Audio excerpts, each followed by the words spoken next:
And at that, just about that time, we also got the full benefits, or started to receive the full benefits of the recession that was hitting the nation.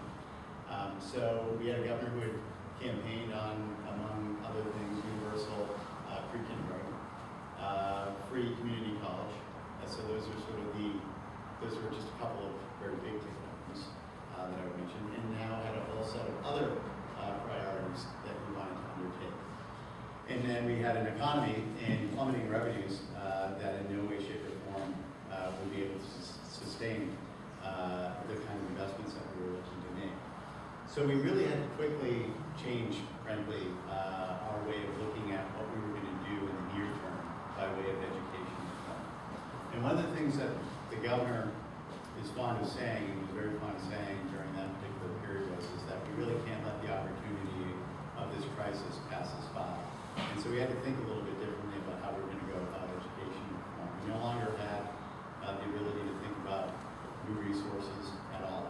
We were frankly going to have to figure out how to operate within not reduced resources, but what would effectively amount over the course of time as level funding. And so we looked at it and sized it up. And I guess what I would point out to you is that there is a unique opportunity which comes with making public policy during an economically challenged time. And I think, as Paul sort of framed out, Race to the Top, and the impact that Race to the Top had on relatively short dollars, you can't really appreciate that without appreciating the economic conditions in which the nation and states were operating under when that came about. So, I used, by way of sort of illustrating that, Massachusetts was successful in securing a Race to the Top grant. It's $250 million that we received over the course of 5 years. We spend, as a Commonwealth, $4 billion in. We just proposed the first budget of $4 billion, but it's been roughly about $4 billion in. So, $50 million a year is not much, but it was, a significant amount of money looking at what our prospects were providing further increases to K-12 education during an economic downturn. And I think a lot of states really were faced with that same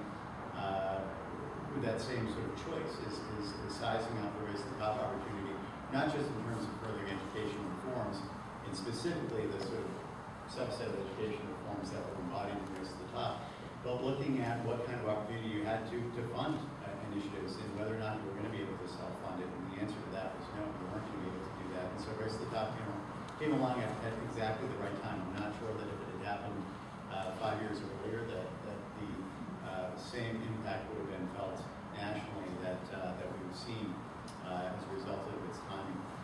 Now, before Race to the Top even came about, or at least at the time that we were still trying to size up Race to the Top, because for those that were involved in that conversation, it was very unclear at the outset what Race to the Top was going to look like. At first, they were talking about consortia of states, so suddenly states were rushing around to start preliminary conversations with each other about, hey, partner up with us, and it was sort of this desperate search for a dance partner, and only to find out that they actually weren't going to ask you to apply as consortia and you were on your own. While that was sort of taking shape, we were trying to already think about, well, what reforms will we bring forward in the absence of having any resources to fund the kinds of reforms that we would like to fund. So we started to put together what became the Achievement Gap Act of 2010. And what we were looking at really were 3 strategies under the Achievement Gap Act of 2010. The first strategies were really focused on school turnaround, and we were looking at what kind of interventions can we make in our chronically performing schools, in our chronically performing districts. And we realized that what we didn't really have in place in Massachusetts was any kind of significant mechanism for the Department of Elementary and Secondary Education to intervene in schools that had demonstrated over the course of a statistically significant period of time that they weren't performing at the levels that we would expect them to do. Same thing for districts, that there really wasn't an intervention for districts that were chronically underperforming. And And so we put together a set of proposals along those lines. The second piece we looked at were charter schools. Charter schools have an interesting history with the Patrick administration, and the governor was skeptical of charter schools as a candidate in 2005 and 2006. And I think what fueled that skepticism is that if you look at charter schools and you look at the performance of charter schools, the distribution is actually not altogether different than what we find if you look at public schools. Where you do find the real exception is if you look at the distribution in districts that are challenged, public school districts that are challenged. You did find some, not all, some very exceptional charter schools within those districts. And what we found is sort of a common theme is that those were mostly operated by charter school providers that had some proven track record of success. And so what we decided to do was to target a charter cap lift at underperforming districts. So we would lift the cap just in those areas where, frankly, our public system's weakness, we would allow for some further chartering there. And we would limit those new charters to providers who had had a demonstrated track record of success. We weren't interested in prior policy is to provide charters to just about anybody who could come forward and put together an adequate proposal, but whether or not we would actually run a school before with any level of success was not a significant part of the criteria. Now it was absolutely a part of the criteria.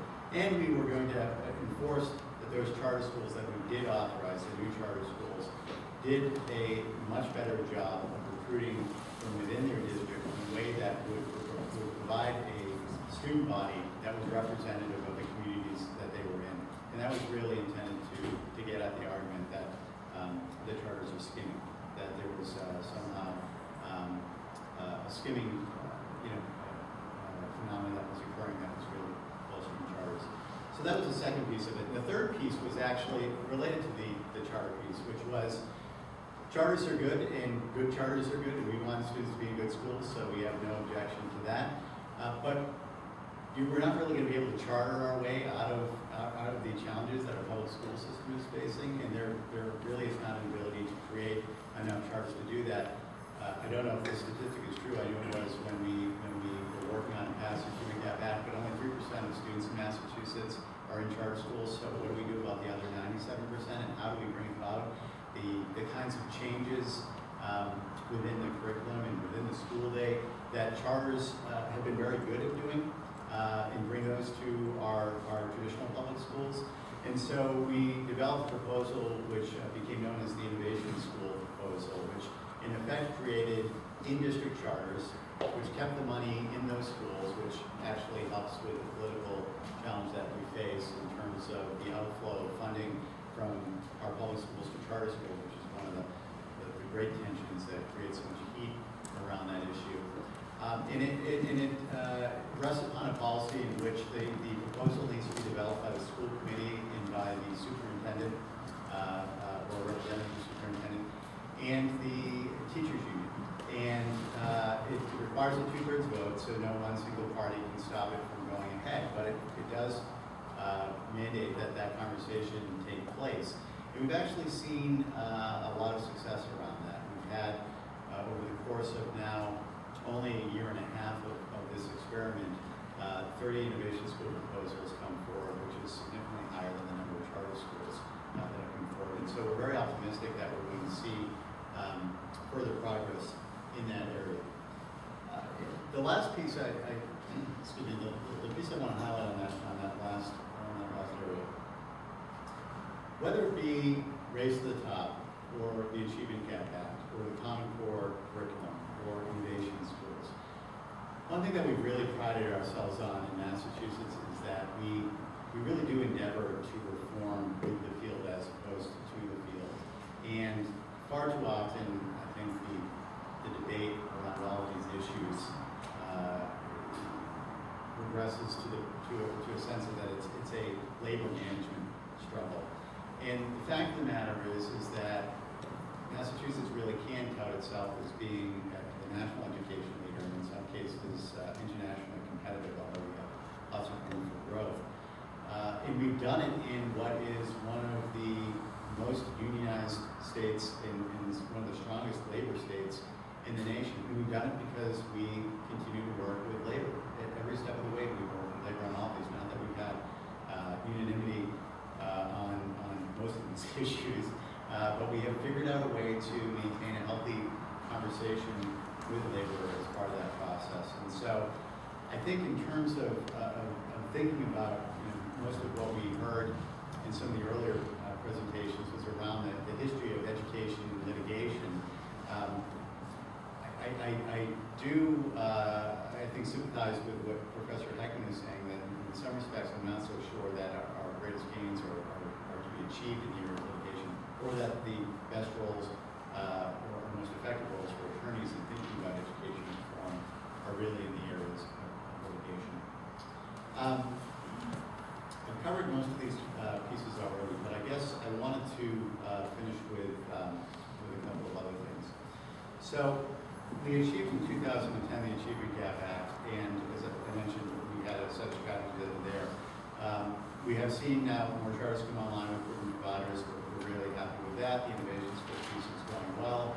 The school turnaround piece is showing early success. We only have 1 year of results, which we can tout, but 2/3 of the so-called level 4 schools, those are our chronically underperforming schools, saw significant statistical improvements in year 1. So we're going to closely monitor that. So we've seen a set of strategies that is working. And it does dovetail well with the application that we put forward for Race to the Top in the further investments that we're going to be able to make as a result of Race to the Top. Race to the Top is certainly sort of it's the marquee federal initiative, and it's one in which we are very, very grateful to have the opportunity to do. But it's only a small set of reforms. It's not everything that we think is important in terms of education in Massachusetts. And it's not necessarily the set of education reforms that we would have prioritized were we able to develop what Race to the Top looked like. But it's a set of reforms which does match up fairly well with what some of our priorities were. What is not taking place and this is unfortunate in our view, is that this notion of a more comprehensive and integrated system of health and human services with education. That was obviously a component of Race to the Top.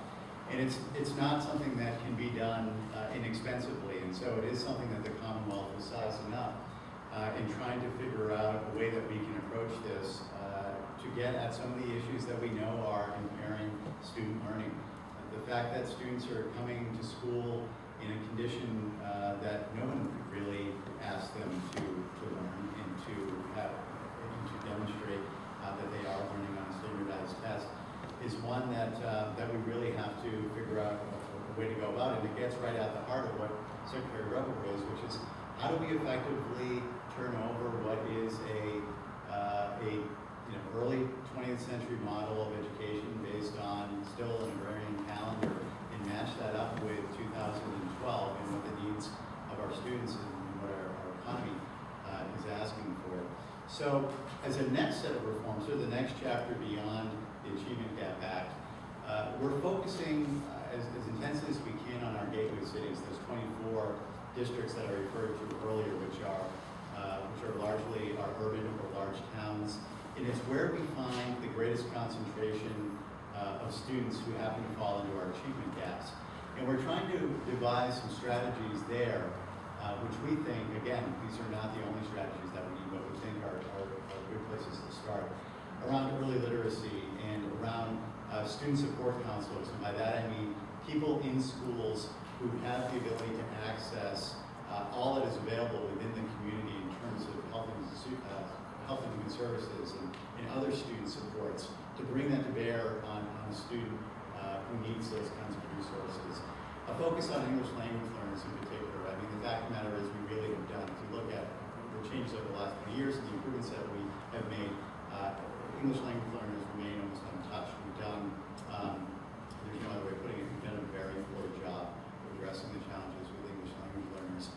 The change in state law that occurred, the EHONS initiative, has had absolutely no impact whatsoever in helping us address that. So we really need to add that issue more aggressively. And then career what we